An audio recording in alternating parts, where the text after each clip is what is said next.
Hi, I'm indie singer-songwriter Kate Stanton, and I want to thank Fikri for inviting me to his interview. So I have a list of questions here, so I'll just begin. He asks, how can music help people heal? And I am no neuroscientist, I'm no doctor. These are just my personal opinions on how music has helped me and what I've witnessed in other people. I do believe that music can serve as a witness to someone's grief, to someone's joy, to someone's anything that you're going through. It helps one feel like they're less alone. It helps one cope. There's just such a deep emotional impact that music can have on us, and it feels good. Let's be honest. There's always that song that we want to put on to cheer up our mood, or the song that reminds you of your lover or your family or whatever it is. So I believe on that level, music's very healing, on not just on that level, on so many levels.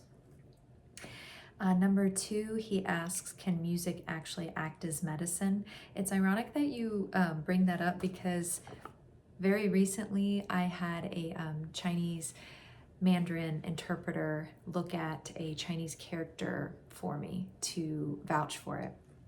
And what it was something I had seen online where it said music and medicine are very similar characters when you write out in Chinese Mandarin. And I had asked her, and sure enough it is. So the character, and I could be getting what part of it is wrong as I don't read Mandarin, but it was the character of music comes from the character that they used to write for medicine. So it's one and the same, and if you look at it, you can clearly see that it came from one. So all that to be said, I do feel music is medicinal. Vibrations, and just, again, that component of feeling like someone is there and that you have a witness to whatever you're going through. There's always a song that makes you feel understood. Number 3 is, how does music help people heal on a physical level? By providing transformative relaxation that reduces stress levels and improves cognitive function. My first thought with this, I like yoga, so my first thought was some of the hertz, the healing levels that they put music on, sound baths, there's sound bowls, there's gongs with lots of vibration that they do when you're doing yoga, and the mind-body connection that you get with yoga. But with cognitive function and improving that, I mean, I did some of my undergrad research on how MRIs can show parts of your brain lighting up like a Christmas tree with music, and people with Alzheimer's, dementia.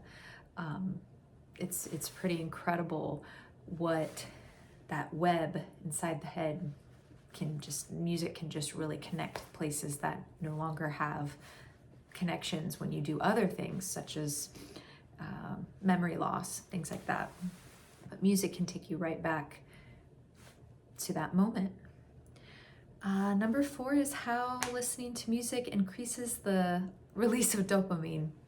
So in this culture that we are looking for instant gratification, I think you go in the car, you have a long commute ahead of you, you go on the train, you go on a walk, you can put your AirPods in, you can put your music on, and you can go to any streaming service and pull up any song that you want and get it like that. It used to be you'd have to listen to a whole record, or fast forward the tape, or rewind the tape, or change the vinyl, the grooves to get to your favorite song, or change the track on the CD.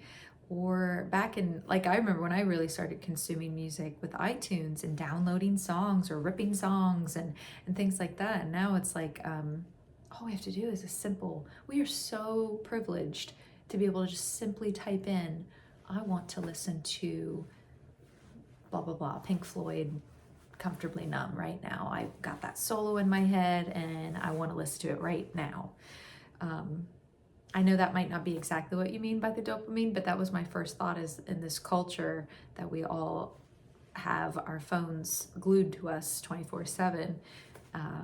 It's instant gratification, and music, especially pattern recognition. Our brains love pattern recognition.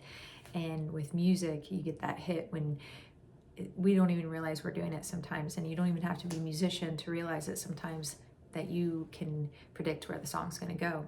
Or even better yet, in a lot of jazz songs, you can predict you can't predict where it's going to go. And then you're like, oh, that song went to a really cool part. Number 5, how does music enhance connectivity between the auditory and emotional regions of the brain? I don't really know. Like, again, I'm no neuroscientist, but I do know that music lights up all parts of the brain, and just listening to music, singing, writing, dancing, anything that is musical related, playing an instrument, lights up all areas of the brain. And as your ear takes in that message and sends it to the brain, what these patterns of sounds and vibrations become. So it's really your brain that's deciphering what it is and what you like, and then our personal tastes get into that.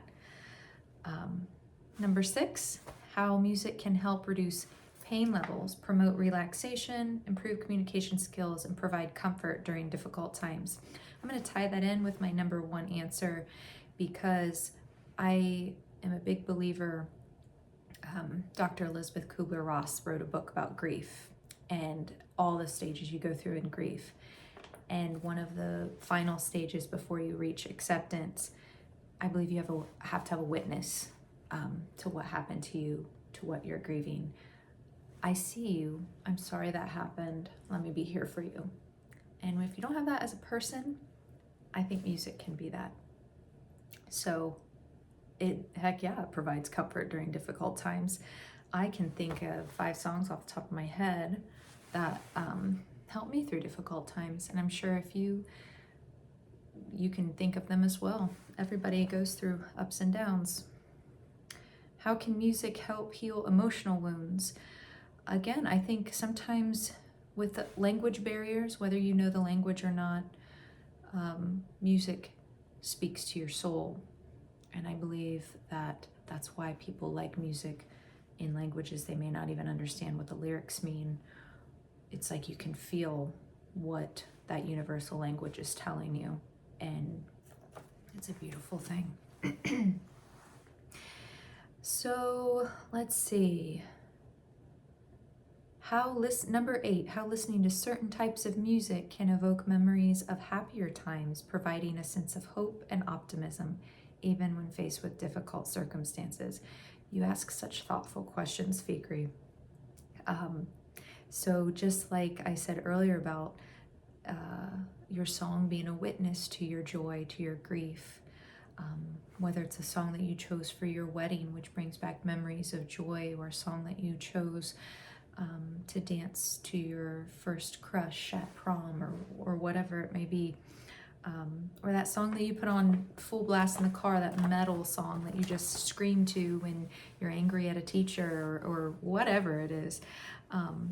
Music just has that where it just washes over you, and you can think of, it takes you right back. It's nostalgic. Like for me, and I know everybody has their own, but for me it is the Legend of Zelda music. And I know that's like adding another component because you're playing the game and you're so involved and invested in the storyline.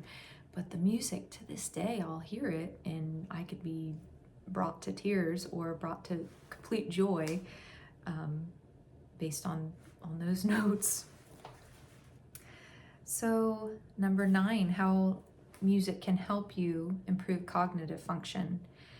And my first thought with that is all the playlists that are dedicated to, like you can go to a quick search on YouTube and see playlists that are dedicated to studying, focusing, certain hertz levels for healing, certain hertz levels for beta waves, for yoga, there's so many things.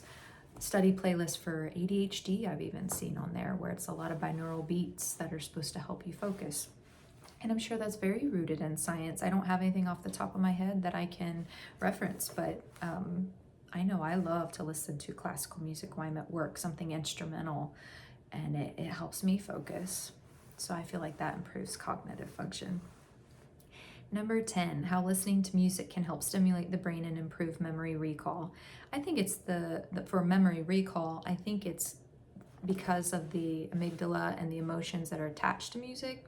I think that's what improves the memory recall, because humans love stories, right? And we attach stories to each song, whether it's the lyrics that provide the story or the story of what was happening in your life while that song was playing. And number 11, how does rhythm and melody of certain pieces of music help focus attention on tasks that require concentration, such as reading or writing an essay? I think that's a personal preference. I personally, like I said a few questions ago, I personally like to listen to classical. I'm at work because I do a lot of intense focusing on small print and documents and things like that. So I like to listen to something that doesn't have a vocal melody because I get so distracted. And oftentimes when I'm in the store, I don't know if anyone has experience with this, if I hear a song, I could be grocery shopping. If I hear a song I like, I'm totally distracted because then I get lost in the song.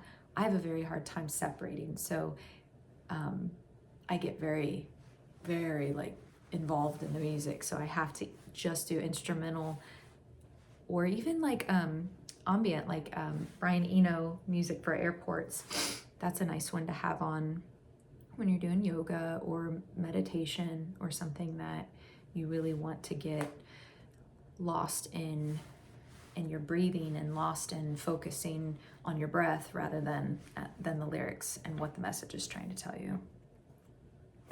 Number 12, how the power of music in hospitals and hospices are used. Do they have powerful effects on the mental and physical health of patients in hospitals and hospices? I don't have experience with that, but I do know some music therapists, and absolutely. Number 13, benefits of live music for humans, how live music visits are beneficial and in what ways. So I think, let's just think of experiences with that one, that just you feel alive at a live music event, and you feel the energy and you hear about the energy that performers can sense too. So it's they are giving you a gift. Their song, this is how I view live music anyway, especially singing. Their singing is a gift to you, and you are receiving it, and then you're giving back gratitude, and these invisible gratitude waves, we can call them, or vibrations, are all around the room. And I mean, I've left concerts and had moments in concerts where I thought my heart is just going to burst out of my chest or your cheeks hurt because you've been smiling or singing along. You lose your voice because you've been screaming, singing along. Mosh pits, the energy just gets too intense and people start shoving and pushing and dancing or screaming back the lyrics and getting excited. And I just think that energy, how can that not be beneficial? 14, how music has a unique ability to inspire changes in individuals and society. I'm a big believer, again, that music can provide hope, music can provide solace, music can provide understanding. And I've said this before, and I used to be nervous about saying it, but I don't think it's cheesy. I think it's true. Music can be your friend. And if you're feeling lonely, put on your favorite song and just watch your mood change like the weather. And last one, very thoughtful questions, Figuri. What music can offer in the future? I think we're going to see a lot of changes with music in the future. I don't know if all of them will be good, because AI can get a little hairy there, and I think classical music, jazz music, popular music, country western, all the various genres, world music. It'd be nice to see people come together with listeners and like-minded people and just get back to the heart of the matter, the human part of making music. Thank you so much for such thoughtful questions. I really appreciate it. And yeah, thank you so much.